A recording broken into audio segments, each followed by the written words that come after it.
안녕하세요. 반갑습니다. 오늘도 하나님 말씀으로 하루를 시작하는 모닝방에 오신 여러분들을 주님의 이름으로 환영하고 축복합니다. 우리에게 어떤 자리가 주어지게 된다면 그 자리에 대한 특권도 있겠지만 특권과 함께 반드시 책임도 따라오게 되는 것을 우리가 알고 있습니다. 만약 특권만 누리고 책임을 지지 않으려고 한다면 그 사람은 얼마 가지 않아서 비난을 받게 되고 그 자리에서 쫓겨나게 되는 것이죠. 우리는 거룩한 하나님의 자녀라는 자리에 앉게 되었습니다. 이것은 너무나도 특별해서 은혜라고 밖에는 표현할 길이 없지요. 이스라엘 백성들은 하나님과 동행하는 그런 삶의 은혜를 받았습니다. 그들이 이 은혜를 누리기 위해서는 반드시 죄의 문제를 해결해야만 하는데, 오늘 이 말씀이 바로 이 죄의 문제를 해결하는 속죄제에 대한 말씀이 되겠습니다. 오늘 우리가 묵상할 하나님의 말씀은 레위기 4장 1절에서 21절 말씀이 됩니다. 레위기 4장 1절부터 5장 13절까지는 이 속죄제에 대한 말씀이 길게 나오고 있습니다.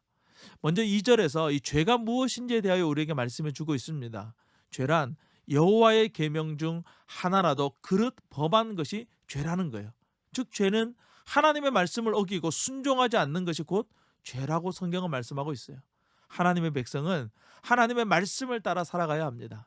만약 그 말씀에서 하나라도 벗어나게 된다면 그 사람은 죄인이 되는 거예요. 이 하나라도라는 이 말이 우리에게는 참 부담스럽게 다가오는 것이 사실입니다. 하나님의 자녀라는 특권을 우리가 누리고 싶지만 이 의무에 대해서는 너무 부담스러운 것 같은 것이 솔직한 우리의 마음이에요. 우리가 이런 마음이 드는 이유가 무엇일까요? 그 이유 중에 하나는 우리가 아직 거룩해지지 못했기 때문에 그런 것입니다. 우리가 날마다 말씀을 가까이 하고 기도하고 예배할 때 우리는 우리 자신도 모르게 죄에 대해서 멀어지게 되고 이 말씀이 언젠가 부담이 아니라 열망으로 바뀌어지게 될 거예요. 바로 거룩해지는 열망에 사로잡히게 되는 것이죠. 저와 여러분이 그런 사람 될 수 있기를 주님의 이름으로 축복합니다. 오늘 본문에는 제사장과 온 백성의 죄의 문제를 해결하는 방법이 나오고 있는데 그 방법이 동일합니다. 제사장 한 사람과 모든 백성의 죄의 무게를 달아본다면 그 무게가 같다는 거예요. 제사장은 백성들이 하나님께 드리는 이 제사를 집례하는 사람들이잖아요. 그러므로 만약 이 제사장에게 문제가 생긴다면 백성이 드리는 그 제물이 더럽혀지게 되고 곧 그 제사는 무효가 되기 때문에 이 제사장의 거룩은 아주 중요하다라고 성경은 말씀하고 있는 것입니다. 제사장은 극도의 거룩을 유지해야만 합니다. 오늘날 목회자와 제사장은 동일하다고는 할 수 없지만 이 예배를 집례하는 자리에 있다는 것은 똑같습니다.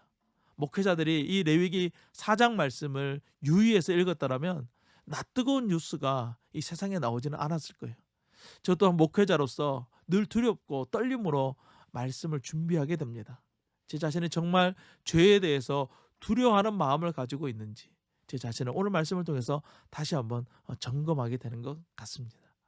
모든 사람은 죄를 지을 수밖에 없는 연약성을 가지고 있습니다. 하나님께서 우리의 이런 연약함을 모르시는 것이 아니에요. 그러나 그 죄가 습관적인 죄, 고의적인 죄가 되어서는 안 된다는 것을 이 레위기는 우리에게 계속해서 말씀하고 있습니다. 특별히 속죄죄를 드릴 수 있는 사람은 부주의하게 실수로 죄를 지은 사람만이 속죄죄를 드릴 수 있어요. 2절에서 그릇 범한 사람이라고 하셨고 13절에서는 부지 중에 범한 사람이라고 말씀하고 있는데 이 그릇이라는 말의 뜻은 의도하지 않게 지은 그런 죄를 말하는 거예요. 고의가 아니라 실수라도 우리는 죄가 얼마나 무거운지를 깨달아야 된다는 것이죠. 특별히 숫송아지를 드리라고 했는데 이것은 지금이나 예나 아주 비싼 가격을 가지고 있어요. 날마다 제사를 지내고 이 제사의 음식을 먹고 사는 이 제사장의 신분으로 수송아지를 바치는 일은 결코 쉬운 일이 아니죠. 하나님께서 이렇게 값비싼 제물을 죄의 대가로 정한 이유가 무엇입니까? 죄를 짓지 말라는 것이죠. 거룩하신 하나님을 섬기는 제사장이 죄를 짓는다면 백성들은 말할 것도 없이 모두가 다 타락하기 때문에 하나님께서는 이 제사장의 거룩을 아주 강조하고 있는 것입니다. 이스라엘 역사를 보면 제사장의 타락이 곧 이스라엘 나라 전체의 타락으로 이어지는 것을 우리는 성경을 통해서 볼 수가 있습니다. 13절 이하에서는 온 백성들의 죄에 대하여 말씀하고 있습니다. 사람들이 의도하지 않게 실수로 지은 모든 죄를 이 속죄제를 통해서 사함을 받을 수 있는 길을 열어주신 것이죠. 우리가 살다 보면 우리도 모르게 죄를 지을 때가 있습니다. 만약 그러한 죄들이 용서받을 수 없이 쌓여 있다면 우리는 날마다 이 죄책감 속에서 살아가야만 할 것입니다. 하지만 하나님은 우리의 죄의 문제를 해결할 수 있는 길을 열어주셨어요. 이것은 죄를 가볍게 여기라 그런 의미가 아니에요.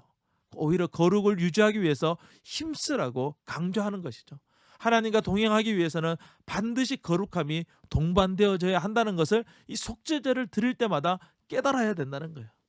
사랑하는 여러분, 우리가 온전한 예배자로 서기 위해서는 이 죄에 대한 분명한 인식이 있어야 합니다. 우리는 세상 속에서 살아가지만 거룩한 하나님의 자녀, 거룩한 하나님의 백성이라는 것을 늘 인식하면서 죄에 대해서 민감하게 반응하고 죄가 우리를 더럽히지 못하도록 힘써야 되는 것이에요. 레위기를 읽고 묵상하면서 우리 영혼이 정화되는 은혜가 있기를 주님의 이름으로 축복합니다. 우리에게 있는 더러운 생각과 마음들이 레위기 말씀을 통해서 필터링되어 우리의 영혼이 리프레시되는 그런 은혜가 있기를 간절히 소망합니다.